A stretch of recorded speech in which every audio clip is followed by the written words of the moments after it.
இந்த என் கையில் வந்து குட்டியாக பூச்சி மாரி உட்காந்துருக்குல்ல, இது என்ன தெரியுமா? இது வந்து நாயுருவியோட அரிசி, நாயுருவியோட விதை அப்படின்னு சொல்லலாம். நாயுருவி அரிசி அப்படிங்கிறது தான் இதோட பேர் சொல்லுவாங்க.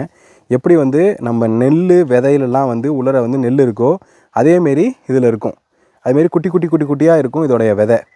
இந்த இருக்குது பார்த்தீங்களா, இந்த செடி தான் வந்து நாயுருவி செடி. இப்போ நான் அது மேலே போட்டு இப்படி தேய்க்கிறேன் அப்படின்னா, இங்கே பாருங்கள் இதோட கேட்சி எப்படி வந்து கேட்ச் ஆகுதுன்னு. நாயுருவி நீங்கள் பார்த்தீங்கன்னு வச்சுக்கோங்களேன், ஒரு இடத்துல கும்பலாக இருக்கும். அதேமாரி பார்த்தீங்கன்னா கொஞ்சம் தூரம் போனீங்க அப்படின்னா அந்த இடத்துலையும் கும்பலாக இருக்கும். ஏன் அப்படின்னா இதோடைய அந்த ட்ரான்ஸ்ஃபர் மெத்தடு. இப்போ ஒரு ஆடு மாடு இதை கிரான்ஸ் பண்ணி போணுச்சுன்னு வச்சுக்கோங்க, இது உடம்புல பூரா இது ஒட்டிக்கிட்டு இன்னொரு இடத்துல அது போய் கீழே தரையில் படுக்கும்போது அந்த இடத்துல இது ஃபால் ஆகிடும், உளுந்து அந்த இடத்துல இது வந்து விதை போட்டு முளைச்சிரும். இது வந்து அந்தளவுக்கு ரொம்ப ஸ்ட்ராங்கான ஒரு விஷயம். அதுமாரி இதில் வந்து ஒரு மெடிசினல் வேல்யூ ஒன்று சொல்கிறேன் பாருங்கள். பல்லு வலி இருக்குதுன்னு வச்சுக்கோங்க, இந்த நாயுருவி குச்சி இருக்குல்ல, இதை உடச்சி நீங்கள் வந்து பல்லு தேய்ச்சிங்க அப்படின்னா உங்களுக்கு பல்லு வலியெல்லாம் சரியாக போயிடும்.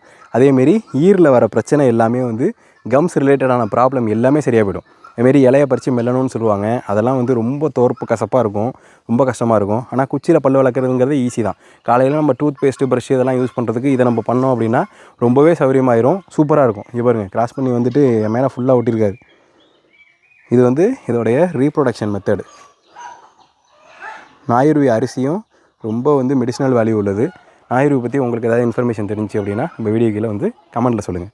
Stay tune.